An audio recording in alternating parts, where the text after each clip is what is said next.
नमस्कार प्यारे साथियों, हर हर Mahadev. UP PCS study IQ पर मैं विवेक पांडे आपका स्वागत और अभिनंदन करता हूं।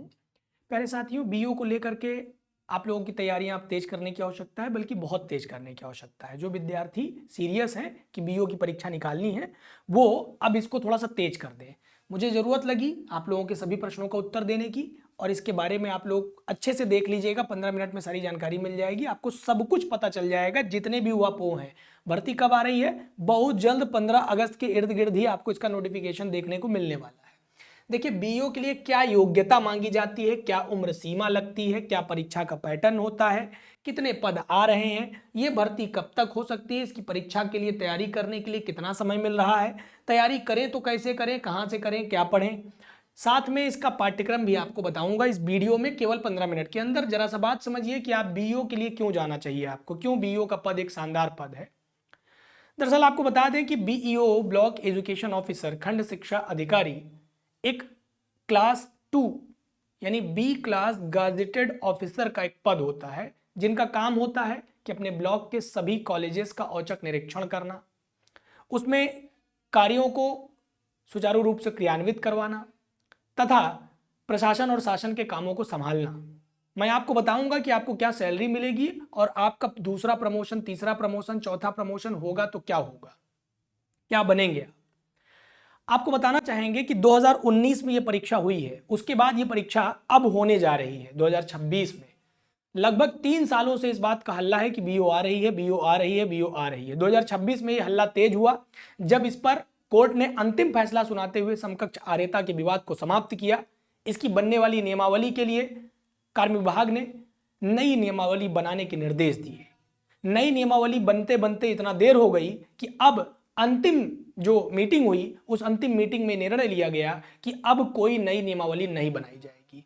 पुरानी नियमावली में ही कुछ जरूरी आवश्यकताओं के अनुसार जरूरी चीजों को बदलते हुए पुरानी नियमावली पर ही बीईओ 2026 की भर्ती पर मुहर लग गई है। अब बात आती है कि बीईओ का काम क्या होता है। तो जैसा कि मैंने आपको मोटा मोटा कुछ बताया, अपने ब्लॉक के कॉलेजेस को संभालना, मिड डे मील्स की व्यवस्थाओं को संभालना, शिक्षकों की तैनाती के संदर्भ में जानकारी लेना इत्यादि, उनके तबादले को लेकर के, उनकी छुट्टी को लेकर के, और साथ ही उनकी सैलरी रिलीज करना, ये सब बीईओ के बेसिकली काम होते हैं। अगर आप वास्तव में जुनूनी व्यक्ति हैं जो शिक्षा व्यवस्था में आमूलचूल परिवर्तन लाने की कुछ इच्छा रखते हैं और बड़े परिवर्तन लाने की क्षमता रखते हैं, आपको अपनी योग्यता के आधार पर कुछ बदलने का विश्वास है, तो आपको बीईओ के पद के लिए जाना चाहिए। मैं आपको यहाँ पर एक एक चीज बता देता हूँ। इसके लिए जो उम्र सीमा मांगी जाती है, अगर आप जनरल कैटेगरी के विद्यार्थी हैं तो मिनिमम 21 वर्ष से लेकर के मैक्सिमम 40 वर्ष तक है।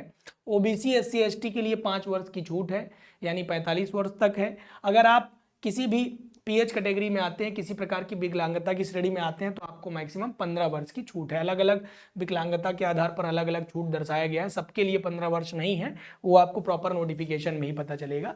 और ये जो उम्र सीमा दी गई है, इसी उम्र सीमा के आधार पर इस बार भी भर्ती हो रही है। और इसमें जब आप प्रमोशंस की बात करते हैं, सैलरी की बात करते हैं, तो ये लेवल 8 की नौकरी है। मोटा मोटा सरल भाषा में समझना चाहते हैं तो टीएडीए एचआरए वगैरह को ऐड ऑन करके हर जगह चेंज होता है, लेकिन 70 से 75 हजार रुपए पहले ही माह, नौकरी के पहले माह इन हैंड सैलरी मिलती है।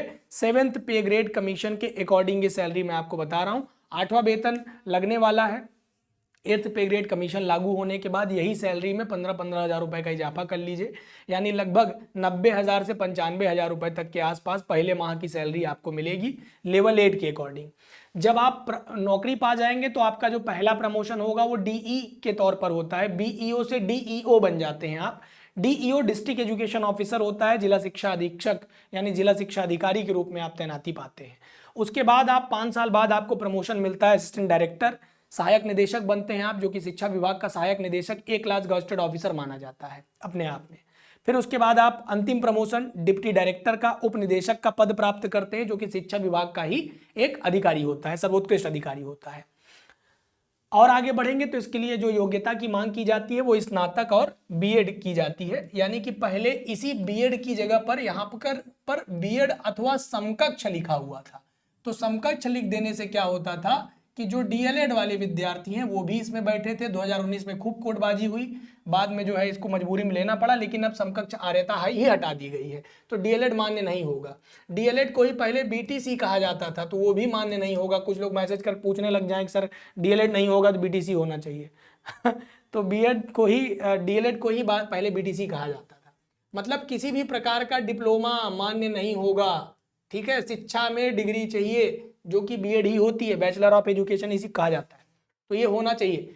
इसके अलावा एक चीज पर जिस पर मैं अभी स्पष्ट तो निर्देश नहीं दे पाऊंगा, लेकिन जानकारी पिछली बार की थी कि एलटी डिप्लोमा को भी मान्य किया जाता है, लेकिन अब समकक्ष आर्यता हटा दी गई है, तो मुझे लगता है स्पष्ट निर्देश है स्नातक और बीएड, मतलब सामान्य स्नातक भी वैलिड नहीं माना जाएगा। अगर आपने केवल बीए किया है, या फिर आपने केवल बीएससी किया है, या फिर आपने केवल जो है बीकॉम किया है, या फिर केवल बीटेक किया हुआ है, तो वो वैलिड नहीं माना जाएगा। किसी भी प्रकार का केवल प्लेन स्नातक वैलिड नहीं है, आपको बीएड डिग्री अनिवार्य है। समकक्ष आर्यता हट गई तो अन्य कोई भी बीएड के अलावा आपके पास डिग्री हो तो वैलिड नहीं है। हाँ, प्राइमरी में नौकरी कर रहे डीएलएड किए हुए वे विद्यार्थी जिन्होंने ब्रिज कोर्स कर लिया है, उसकी कहानी आपको खुद पता होगा, बड़ी हास्यास्पद है ना। अगर कर लिए हैं तो उस ब्रिज कोर्स के भरोसे वो इक्विवेलेंट टू द बीएड माना जाता है, तो उसके भरोसे आप ये फॉर्म भर सकते हैं। जो प्राइमरी में नौकरी कर रहे बच्चे हैं डीएलएड के बिहाफ पर, उनकी बात मैं कर रहा हूं, सामान्य विद्यार्थियों की बात नहीं कर रहा हूं जो कोई नौकरी नहीं कर रहे हैं, किसी पद पर नहीं है।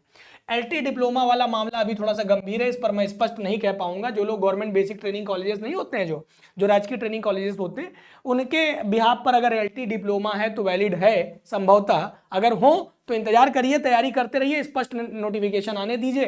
तो इस पर स्पष्टता नहीं है, इस पर 200% की मुहर है कि स्नातक और बीएड विद्यार्थी इसकी तैयारी करें। साथ में आपको बताना चाहेंगे कि ये भर्ती की जो अटकलें हैं ये तेज कैसे हो गई हैं। तो कहा जा रहा है कि खंड शिक्षा अधिकारी की जो भर्ती का रास्ता है वो साफ है, जल्दी भर्ती देखने को मिलेगी।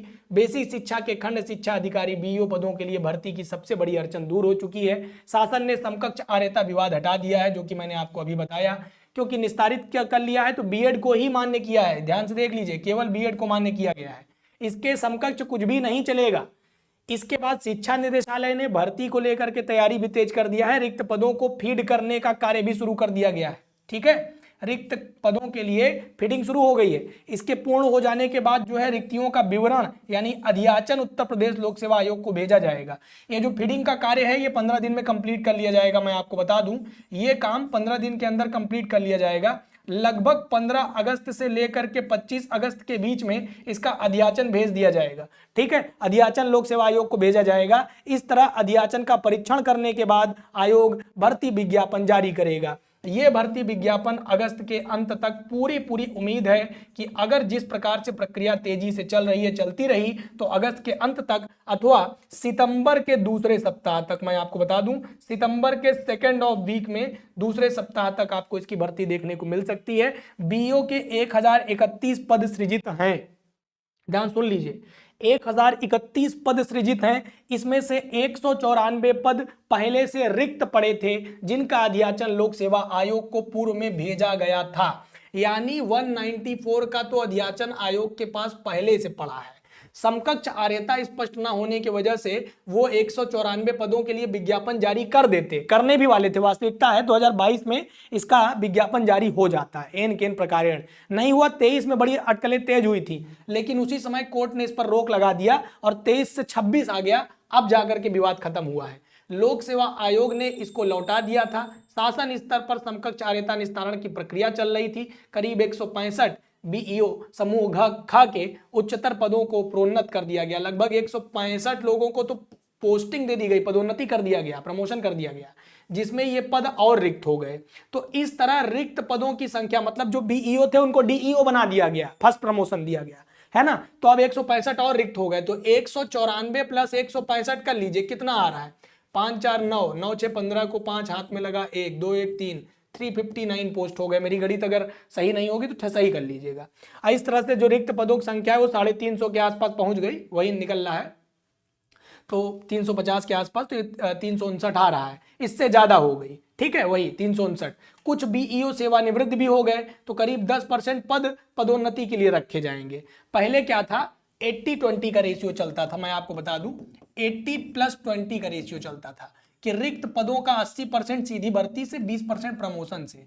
अब इस पर भी रोक लग गई कि प्रमोशन से पद नहीं भरेंगे, यानी 80% के साथ 10% और मिला लीजिए। अब आप जो है सीधी भर्ती से 90% पद और 10% पद जो है आप पदोन्नति से भरे जाएंगे, वही लिखा हुआ है यहाँ पर। इसके कारण पदों की गिनती करने के साथ ऑनलाइन फीडिंग का जो कार्य है वो अपर शिक्षा निदेशक जो बेसिक कार्यालय के माध्यम से किया जा रहा है। मैं आपको बता रहा हूं कि इसकी तैयारी आप तेज कर दीजिए, क्योंकि ये भर्ती इस बार 100% आपको देखने को मिलने वाली है। देखिए, हास्य और मजाक करने के लिए बहुत सारी चीजें हैं, आप करते रहिए, विचार करते रहिए, लेकिन जब आपको दिख रहा है और आप सीरियस हैं कि भर्ती दिख रही है, तो अगर आप या तो इतना पहले से तैयार हों कि आप बड़ी बड़ी परीक्षाएं निकाल चुके हों और आप आसानी से इस परीक्षा में बैठ सकते हों, और आपको लगे कि हाँ भाई मैं तो आसानी से इस परीक्षा में कल परीक्षा करा ले, मैं आराम से निकाल दूंगा, कोई बड़ी बात नहीं है। और या तो फिर आपको लगता है कि मुझे तैयारी की आवश्यकता है, परीक्षा स्तरीय है, यूपी पीसीएस स्तर की परीक्षा है, मुझे इस पर मेहनत करके निकालना है, तो 5-6 महीने का समय चाहिए होता है पढ़ने के लिए। इतना समय अगर आप नहीं देंगे, रोज का 6 घंटा मिनिमम और मैक्सिमम 12 घंटा आप पढ़िए। 12 घंटा संभव नहीं है तो 6 से 8 घंटा तो पढ़ना ही पड़ेगा रेगुलर, तब जाकर के आप इसमें चयनित हो पाएंगे। और इसके लिए जो अतिरिक्त जानकारी है, मैंने आपको ये पूरी बात बता दिया, योग्यता क्या है, उम्र सीमा क्या है, परीक्षा पैटर्न बताने जा रहा हूँ, पाठ्यक्रम बताने जा रहा हूँ। पर देखिए, ये सारा कुछ मैं आपको कहाँ पर भेज दूंगा, ये टेलीग्राम दिखाई पड़ रहा होगा आपको, इसी टेलीग्राम पर मैं आपको सारी चीजें भेज दूंगा। इस टेलीग्राम को ज्वाइन कर लीजिए, स्क्रीनशॉट लेकर के QR से स्कैन करिएगा। पहले इस पेज का स्क्रीनशॉट ले लीजिए और इसको QR की तरह स्कैन करेंगे तो आप इसको ज्वाइन कर लेंगे। यहीं पर मैं इसका पूरा PDF आपको भेज दूंगा और यहीं पर सारी जानकारी भी उपलब्ध करवाते हैं। यहीं पर हम अपनी हैंड रिटेन नोट्स देते हैं, यहीं पर करंट अफेयर की नोट्स देते हैं, यहीं पर निबंध और लेख के संदर्भ में आपको सारी जानकारियां मिलती रहती हैं। सामान्य हिंदी और आलेखन के संदर्भ में भी आपको यहीं पर जानकारी मिलती रहती है, तो ये आपको ज्वाइन कर लेना चाहिए। और आप इंस्टाग्राम पर हैं तो viveksir.official या इस QR को स्कैन करके मुझे इंस्टाग्राम पर फॉलो कर सकते हैं। इस पेज का स्क्रीनशॉट ले लीजिए, परेशान मत होइए, आपको सारी चीजें मिल जाएंगी। देखिए, भर्ती नियमावली में संशोधन की बात की गई थी, ये संशोधन खत्म हो गया, अब संशोधन हो चुका। अब इसका पाठ्यक्रम समझिए। पाठ्यक्रम प्रीलिम्स और मेंस ओरिएंटेड होता है। सर इसमें इंटरव्यू होता है क्या? इसमें कोई इंटरव्यू नहीं होता है। 2019 में इसमें इंटरव्यू नहीं कराया गया था। ये जो प्रीलिम्स है ये स्क्रीनिंग टेस्ट है, केवल पास करना होता है। इसका कट ऑफ जो है वो आपको पास करना पड़ता है। कट ऑफ पास करने के बाद आप मुख्य परीक्षा देते हैं और इसी के आधार पर आपकी मेरिट बनाई जाती है। इसी मेरिट पर फाइनल सिलेक्शन होता है। Got it? और आपको देखिए क्या है कि 120 क्वेश्चन का प्रीलिम्स होता है, जिसके बदले में आपको 300 नंबर मिलते हैं। यानी 120 क्वेश्चन आपको 2 घंटे में सॉल्व करना होता है, 300 नंबर का। इसमें माइनस मार्किंग भी होती है, 1/3 का माइनस मार्किंग लगता है 0.33 का, जिसमें सामान्य विज्ञान, भारत का इतिहास, भारतीय राष्ट्रीय आंदोलन, भारतीय राज्य तंत्र, अर्थव्यवस्था और संस्कृति, भारतीय कृषि, वाणिज्य, व्यापार, जनसंख्या, पारिस्थितिकी, नगरीकरण, विश्व भूगोल, भारत का भूगोल, प्राकृतिक संसाधन, आधुनिक राष्ट्रीय अंतर्राष्ट्रीय महत्वपूर्ण घटनाक्रम, सामान्य बौद्धिक तार्किक क्षमता, उत्तर प्रदेश की शिक्षा, संस्कृति, कृषि, उद्योग, व्यापार, रहन सहन और सामाजिक प्रथाओं के संदर्भ में स्पेशल जानकारी, और प्रारंभिक गणित पूछी जाती है, अंकगणित, बीजगणित, रेखा गणित, थोड़ा बहुत मैथमेटिक्स आता है। जो बच्चे प्रीलिम्स क्वालिफाई कर लेते हैं वो मुख्य परीक्षा में बैठते हैं। मुख्य परीक्षा में 2 चीजें हैं, एक आपका सामान्य अध्ययन है जिसको आंसर राइटिंग फॉर्मेट में लिख करके आंसर करना पड़ता है, और दूसरा हिंदी है, आलेखन है और निबंध है। इसके भी 2 खंड हैं, ठीक है? तो इसमें भी आप A और +B में बांट दीजिए इसको, ठीक है? ये पूरे खंडों के आधार पर आपका ये परीक्षा कराया जाता है, जिसमें आपको हिंदी और निबंध के लिए 3-3 घंटे दिए जाते हैं। यानी A के लिए भी 3 घंटा, B के लिए भी 3 घंटा। समय बहुत सफिशियंट है। और इसके बदले में आपको 200-200 अंक दिए जाते हैं। ये 200-200 अंक यानी 400 अंक जो है यहाँ से आपको लूटने होते हैं। 400 नंबर परीक्षा में जितना लूट पाइए आप। सामान्य अध्ययन जो है वो परंपरागत होता है। प्रश्नों की संख्या 40 होती है, जहां पर जीएस के जो प्रश्न होंगे इसमें 40 प्रश्न आपसे पूछे जाएंगे। इस 40 प्रश्न को भी 3 पार्ट में डिवाइड कर दिया जाता है, जिसमें से आप सभी प्रश्न करते हैं। सभी खंड में, खंड आ की अगर बात करूं तो इसके अंतर्गत 10 प्रश्न आते हैं। तो यहाँ पर 10 क्वेश्चन पूछा जाता है, जो कि लॉन्ग टाइप क्वेश्चन आंसर होता है, जिसके बदले में 125 वर्ड में आपको आंसर करना पड़ता है, 125 शब्द में आपको उत्तर करना पड़ता है। जो इसकी शब्द सीमा है वो 125 होती है। फिर और प्रत्येक के बदले में आपको 10 अंक मिलते हैं। कितने नंबर? यानी 10 प्रश्न 10 अंक के, यानी 100 अंक का आपका ये खंड होता है सेक्शन अ, सेक्शन ए। फिर उसके बाद जो है सेक्शन बी की बात करें तो 10 क्वेश्चन यहाँ पर भी पूछे जाते हैं, ये शॉर्ट होते हैं, ये शॉर्ट आंसर टाइप क्वेश्चन होते हैं, है ना। इसके बदले में आपको 50 शब्द सीमा लेनी पड़ती है, 50 शब्दों में इसका उत्तर करना पड़ता है। 10 क्वेश्चन पूछे जाते हैं, ठीक है, 10 क्वेश्चन पूछे जाते हैं और 50 शब्द में करना पड़ता है, जिसके बदले में आपको कितने मिलते हैं? 6 अंक मिलते हैं। तो 60 नंबर यहां से आपको मिल गए। कितना मिल गया? 60 अंक मिल गया। फिर आपको जो क्वेश्चन पूछा जाता है वो 20 क्वेश्चन पूछा जाता है, जो कि वेरी शॉर्ट होते हैं, वेरी शॉर्ट, जिसके बदले में आपको कितना? 25 शब्दों में आपको इसका उत्तर करना पड़ता है। 25 शब्दों में इसका उत्तर आपको करना पड़ता है। 25 शब्द में इसका उत्तर करते हैं, बदले में आपको प्रत्येक के बदले में 2 अंक मिलते हैं। 40 अंक आपको यहां से मिल जाते हैं, यानी कुल 200 नंबर का आपका ये जीएस का प्रश्न पत्र होता है। ठीक है, अब इतने सरल तरीके से आपको हमने समझा दिया है कि पूरा का पूरा पेपर किस दिशा में आगे बढ़ेगा। ये पूरा आपका सिलेबस है मेंस का, जो कि आपको दिखाई पड़ रहा होगा, जो प्रीलिम्स में है वही मेंस में भी है। ये आपका सामान्य हिंदी आलेखन का प्रश्न पत्र है। ये पूरा का पूरा प्रश्न पत्र आपको मैं ही पढ़ाऊंगा, जिसमें आपका गद्यखंड, संक्षेपण हो गया, उसकी व्याख्या हो गई, संबंधित प्रश्नों की, शीर्षक निकालना हो गया, है ना, शासकीय पत्र हो गया, अर्धशासकीय पत्र हो गया, कार्यालय आदेश हो गया, ज्ञाप हो गया, अधिसूचना हो गई, प्रेस नोट, प्रेस विज्ञप्ति हो गई, परिपत्र हो गया, है ना, ये सब मैं आपको सिखाऊंगा। वाक्यों का हिंदी से अंग्रेजी रूपांतरण आप करेंगे और अंग्रेजी अनेकार्थी शब्द आप पढ़ेंगे, विलोम शब्द, पर्यायवाची, तत्सम, तद्भव, क्षेत्रीय और विदेशी भाषाएं हो गई, वर्तनी हो गया, शब्द रूप हो गया, संधि, समास, क्रिया, हिंदी वर्णमाला, विराम चिन्ह, शब्द रचना, ये सारी चीजों पर अच्छा कमांड करने के लिए मेरी 10 बजे रेगुलर क्लास चलती है यूट्यूब पर। इसी चैनल पर आप 10 बजे मेरी फ्री क्लास देख सकते हैं। मेरी फ्री क्लास आपको इन व्याकरण के प्रश्नों को हल करने में पूरी मदद करेगी। बाकी मेरे आलेखन के और निबंध के इसी चैनल पर बहुत सारे वीडियो पड़े हुए हैं, इसी चैनल पर बहुत सारे वीडियो पड़े हुए हैं। आप यहां से जाकर के डेमो के रूप में या फिर सीखने के रूप में उसको फ्री देख सकते हैं, कोई पैसा नहीं लगता इसका यूट्यूब पे क्लास देखने का, और आप वहां से हमारी कंटेंट की क्वालिटी को पहचान सकते हैं। अब ये तो रहा भाई सब कुछ जो मुझे बताना था। ये रहा निबंध, आपको 2 निबंध करना पड़ता है। इसमें से आप साहित्य, संस्कृति, राष्ट्रीय विकास की योजनाएं या राष्ट्रीय अंतर्राष्ट्रीय समसामयिक घटनाक्रमों से संबंध में कोई एक चीज चुन लीजिए, और दूसरा विज्ञान, पर्यावरण, डिजास्टर और कृषि के क्षेत्र से कोई एक विषय चुन लीजिए। 2 निबंध आपको करने होते हैं दोनों सेक्शन से 100-100 नंबर के। 800 शब्द में अप्रोक्सीमेटली आप इसका, 700 शब्दों में आप इसका आंसर करते हैं शब्द सीमा की अगर बात करें तो। मैंने कहा ना कि इस पर आपको मैं सब कुछ भेज दूंगा। अब बात आती है कि सर तैयारी कैसे करें। तो देखिए, तैयारी के लिए आपको क्या करना है, इसकी तैयारी के लिए आपके लिए हमारे पास रिकॉर्डेड बैच उपलब्ध है। क्या है? रिकॉर्डेड बैच उपलब्ध है। अभी इसके लिए कोई लाइव बैच हम लोग चला नहीं रहे हैं, अभी हम इसके लिए लाइव बैच नहीं चला रहे हैं, क्योंकि सभी टीचरों की व्यस्तता के कारण। इसका हम लाइव बैच आगे ले करके आएंगे, लेकिन अभी नहीं ले आएंगे। इसमें अभी 30 से 40 दिन लगेगा। जिस दिन नोटिफिकेशन आएगा उस दिन क्रैश कोर्स हम लोग निकालेंगे, क्रैश कोर्स हम लोग निकालेंगे। परंतु अगर आप इतना डिले रहेंगे तो आप इसमें सिलेक्शन से पीछे रह जाएंगे। तो रिकॉर्डेड बैच हमारी बहुत शानदार बैच है। मैं आपको बता दूं, इसमें आपको प्रीलिम्स कराया गया है, मेंस कराया गया है और टेस्ट सीरीज भी कराई गई है। ये सब कुछ बहुत शानदार तरीके से और बहुत ही बेहतरीन तरीके से कराया गया है। इसके लिए आपको क्या करना है, देखिए, अभी 2 डेज का मैं इसके लिए, चूंकि अभी गुरु पूर्णिमा थी तो हम 2 दिन का ऑफर आपको दे रहे हैं, ऑफर आपको दे रहे हैं। ये रिकॉर्डेड बैच आपको केवल और केवल 4000 रुपए में प्रदान कर देंगे, जिसमें आपको प्रीलिम्स भी पढ़ने को मिल जाएगा, मेंस भी पढ़ने को मिल जाएगा, टेस्ट सीरीज भी मिल जाएगी, और आप उन शिक्षकों से पढ़ेंगे जो ऑलरेडी यूपीपीसीएस, यूपीएससी पढ़ाते हैं। तो इनको पूरा अनुभव है कि कैसे लोक सेवा आयोग प्रश्नों को आपके सामने रखता है। तो ये आपको सब कुछ यहाँ पर सिखाया गया है। तो ये बैच रिकॉर्डेड बैच है। मैं फिर से बता दूं, ये रिकॉर्डेड बैच है, और रिकॉर्डेड होने का फायदा क्या है कि आप अपने अनुसार 3 घंटा लाइव देखना चाहते हैं, 5 घंटा देखना चाहते हैं, 10 घंटा देखना चाहते हैं, अपने अनुसार आप इस कोर्स को खत्म कर सकते हैं। एग्जाम कब तक होगा ये इंपॉर्टेंट है। इसका एग्जाम दिसंबर के पहले ये लोग नहीं करा पाएंगे।